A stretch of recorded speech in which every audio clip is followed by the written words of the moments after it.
আপোনালোকক আমাৰ জিলাৰ পৰা একোখনকৈ চুক্তিপত্ৰ দিয়া হ'ব। তাত একো লিখা নাই যে 1 লাখ টকা ঘূৰাই দিব নালাগে আৰু 1 লাখ টকা 3 বছৰ গেপ দি 5 বছৰত ঘূৰাই দিব লাগে।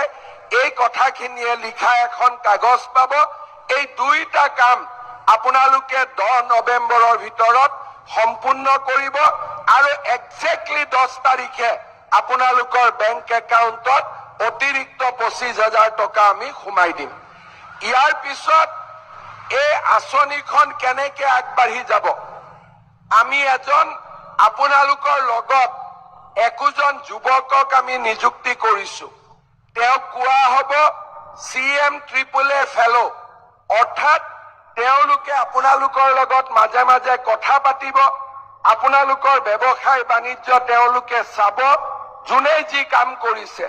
আৰু এটা বছৰ পিছত যিসকল ল'ৰা ছোৱালীৰ কাম কাজক লৈ আমি সন্তুষ্ট হ'ম, তেওঁলোকক আমি লগে লগে পৰৱৰ্তী ধন আমি মুকলি কৰি দিম। এই হৈছে আঁচনিখনৰ সবিশেষ। ইয়াত আৰু বহুত বেছি কমপ্লিকেশ্যন একো নাই।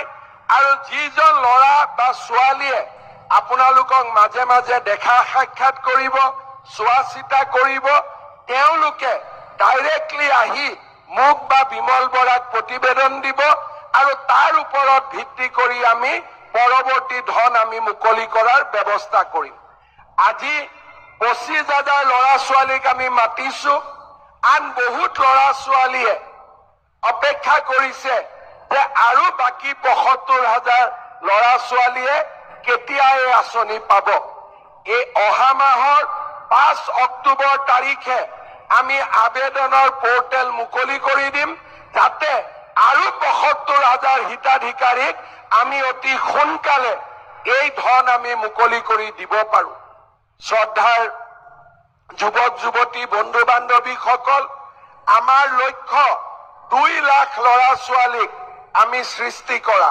মোৰ প্ৰচেষ্টা হ'ব যে এই প্ৰক্ৰিয়া যদি সফল হয়, পৰৱৰ্তী দিনত আৰু 1 লাখ যুৱক যুৱতীৰ বাবে এই আঁচনি আমি মুকলি কৰি দিব খুজিছো।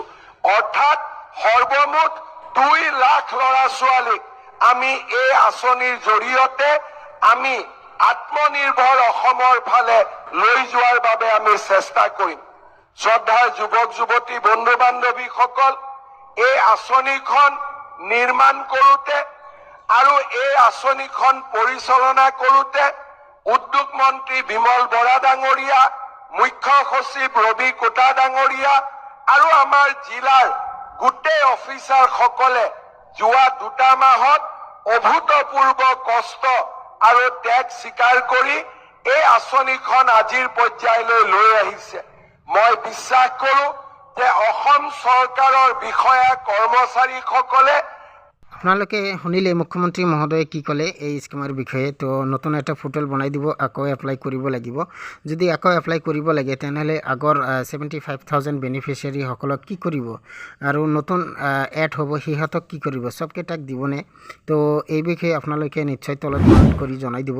তো মোৰ চেনেল ছাবস্ক্ৰাইব কৰি দিব। মোৰ মতে 75,000 বেনিফিচিয়াৰীক আকৌ ছেকেণ্ড লিষ্ট দিব লাগে আশা কৰি।